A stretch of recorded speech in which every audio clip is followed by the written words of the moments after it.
Good day, all, and welcome to another edition of Local Legislator Live at 11. I am your host, Charles Gates, where we are a component of locallegislator.net, where our mission is to be the premier source of local election information in the United States and an advocate for the sustainability of local businesses nationwide. This morning, listeners, you are in for a treat. We've got none other than Mr. Reggie Ford, running for Richmond's 8th District City Council. Good morning, Reggie Ford. How are you, sir? Mr. Gates, I'm doing fantastic. Thank you, sir, for having me on. I am so excited. I gave up everything. I said, when you get a chance to interview with Mr. Gates, you better be ready. Well, I appreciate it. Well, listen, we're going to jump right into this because we know people's times are busy.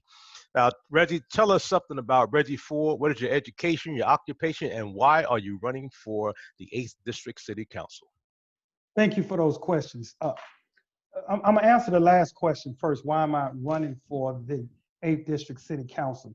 You're hearing something now, say if you see something, say something. Well, I've always thought that, but I want to take it a little further. And something like you, Charles, don't wait for somebody else to do something. If you need something to be changed or you want to see something different, you be the one to step out. I think there's opportunity in the 8th district. There's opportunity for us to be the strongest district in Richmond, be the trendsetter in actually the state because of the vast land that we have, the waterways that we have, the people we have here. It's just amazing of what we have in here, but we have not been afforded the opportunities that we should have with the current incumbent. Now, I'm originally from Texas. I've been in Virginia since '94. Been in Richmond since '99. I have a banking degree in leadership and banking. And you know what's funny about that leadership degree?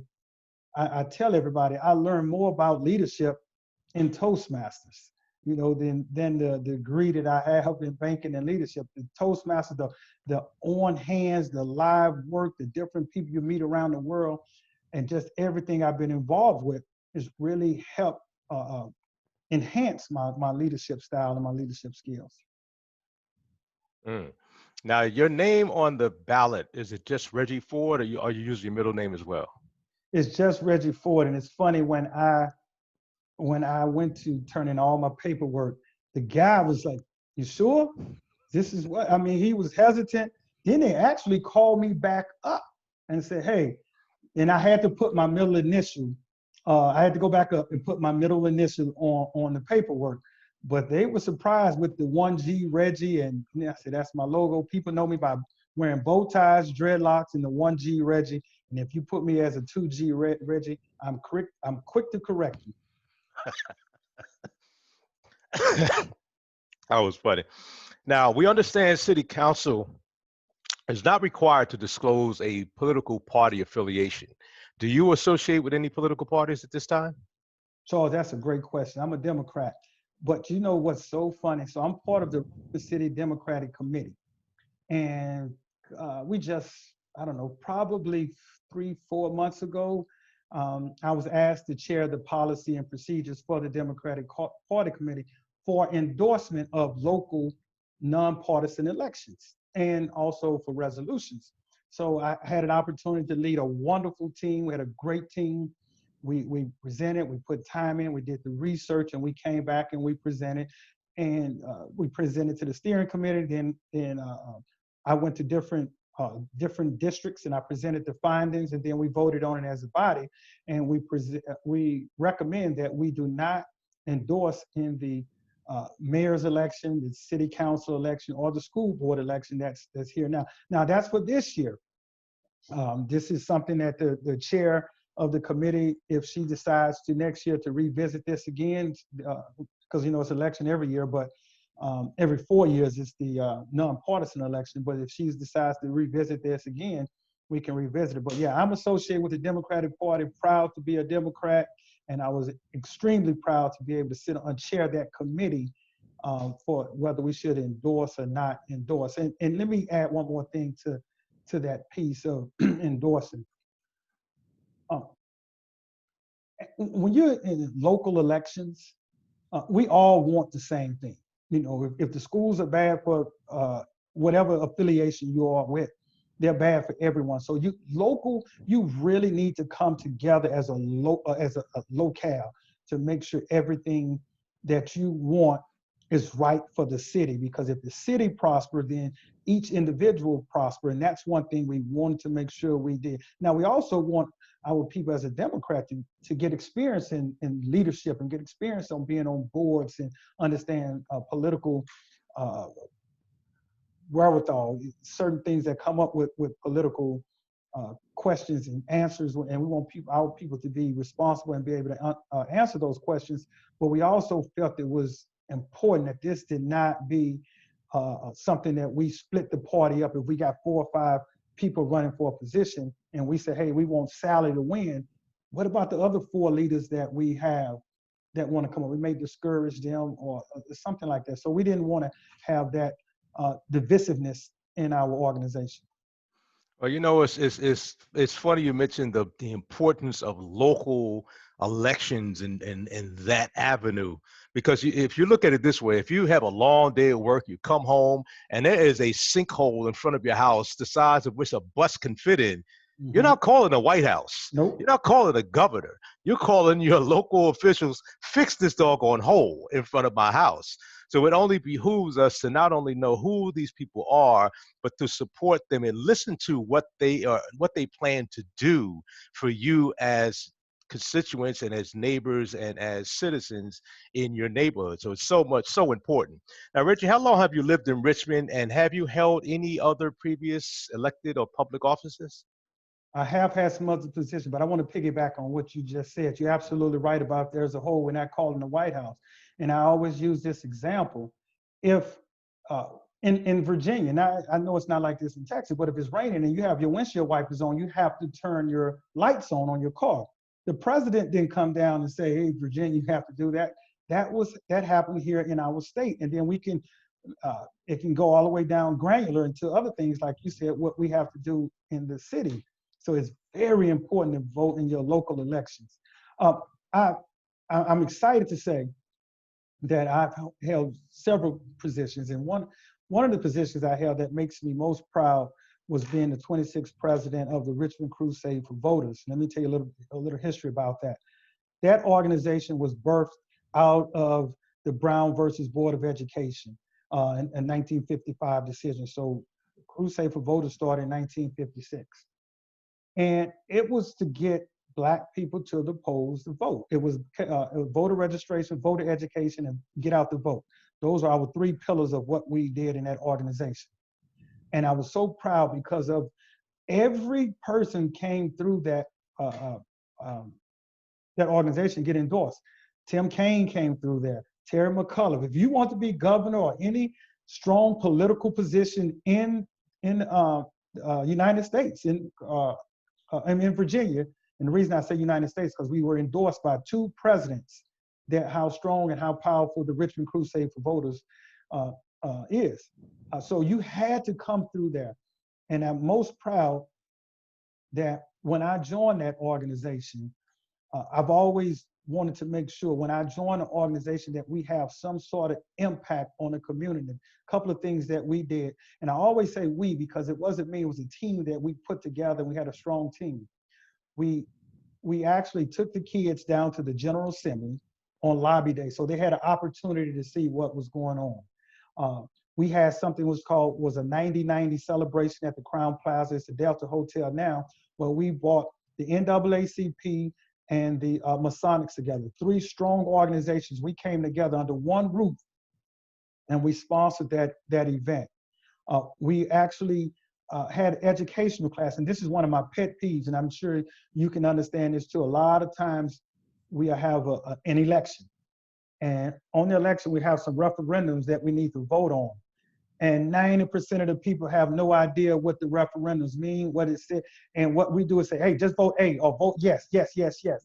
And we don't even know what we're voting for. So that is one of the things I'm gonna continue as city councilman, but that was one of the things that I want to make sure that we did when I was a Crusade for Voters. Like you said, you spoke with a young lady yesterday and she broke stuff down. That's what we need, and that's what I did. I invited a couple of people to come and speak when we had opportunities to figure out what's going on in the community and what we needed to do and what this meant and what this didn't mean. So, but that was my most proud. I sit on the board for Toastmasters International. That was a wonderful experience. And, and Toastmasters International, sitting on the board is identical to sitting on city council. Everything works the same. So it's not me getting on there and on the job training. I've done it. I've been there. I understand the process. So I've had some wonderful positions that I've been in, and thankful and grateful that people have believed in me and supported me all the way. All right. Now you mentioned the referendums and the amendments, and I think the confusion comes with the way they are written. Yes. Now we understand attorneys and they write these things, but the jargon for example, a lot of amendments and referendums start with the word whereas. If we went out and asked 100 people, what is the definition of whereas, you would get probably 100 different answers, and most of them would be wrong. Yeah. So even at the beginning of those sentences, it makes you scratch your head saying, what in the world does this mean? So we commend people like you that are advocates for breaking that down into layman's terms. So when we get in there, or we can educate ourselves beforehand to really make an informed, intelligent decision instead of just listen to our neighbors, vote yes for that. Okay, check. I don't know what I'm signing for, but yeah, okay. Now to our listeners out there, if you like this interview and you would like to see more like it, be sure to subscribe to our YouTube channel, connect with us on Twitter and Instagram, and like our Facebook page. And remember to let us know who or what you would like to hear from, and we will do our best to get that person or that organization on the air. Mr. Ford, you talked about your community involvement. How, other than serving on the Toastmasters board and the Richmond Crusade, but how has all of what you've done help prepare you for this moment? Good question. So a couple of weeks ago, I ran into a young lady named Vanessa Diamond. And I volunteered with Vanessa Diamond over 10 years ago with Hands On. It's a very strong volunteer organization in Richmond. And then when I was talking with her, I ran into another lady, young lady named Angela. And I volunteered with her with Art 180. And then later on, I ran into someone else when I was volunteering at this church.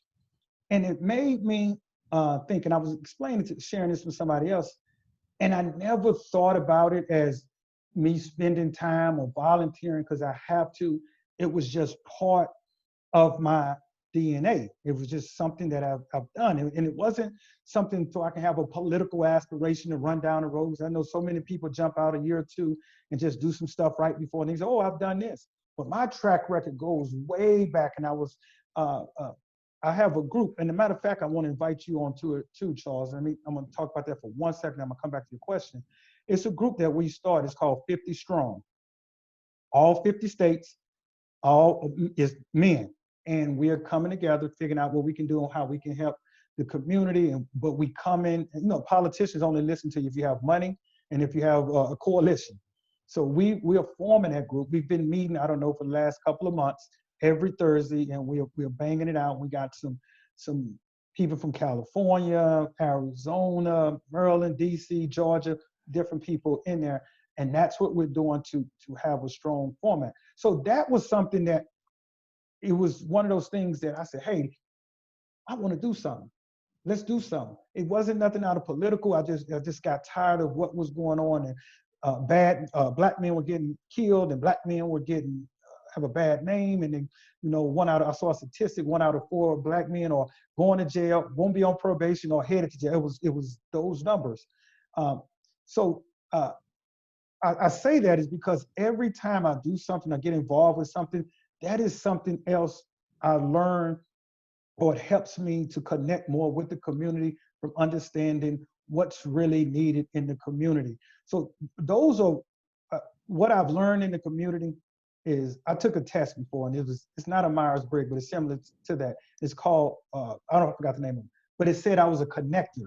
And that's what I'm proud of. It said you're a connector. You can connect to people and you can get people going. So if anything, I could say I've learned how to connect better with people when in the communities. I'm not afraid of people. I go into the richest neighborhood and I'll go into the downtrodden neighborhood. So I've learned to become a stronger connector and learning how to help people and understand and put myself in their shoes as well. Mm, okay. Now, what are your 4 top goals for District 8 and the city if elected? That's a fantastic question. And most politicians would not even say what I'm about to say. I don't even have 4 top goals, Charles. Let me tell you why. We, the city, and I love my city, but there's so much work that needs to be done in the city. You can't pick out 1, 2, 3, 4, 5 things you need to do. My motto is what I'm running on is accountable representation with bold transformation. What that means, we have to clean up what's going on first. If you look at a couple of things, and I heard one of my opponents say, she's always talking about the mayor does this, and the mayor is going to raise your taxes, and the mayor is this, and the mayor is that.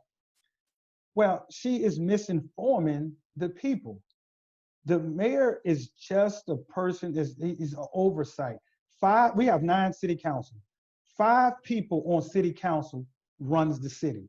The mayor cannot get anything through unless city council votes on it. And that is a mistruth, untruth, a straight up lie that's being well, you know what word I'm trying to say, trying to get it to the people, which is not the right thing. And so everybody's, oh, the mayor's this and mayor that. Now the mayor, he has his own problems, and we deal with that. And I'm not trying to campaign for the mayor. I need to get in office myself.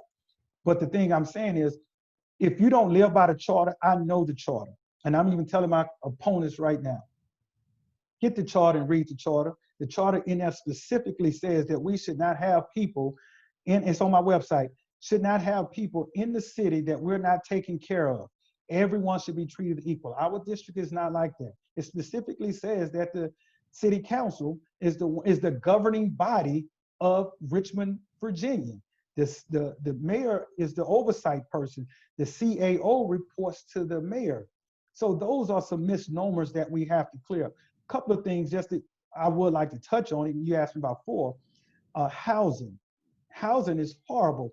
And I'm not just saying housing because I'm a mortgage broker and I help people get into housing. But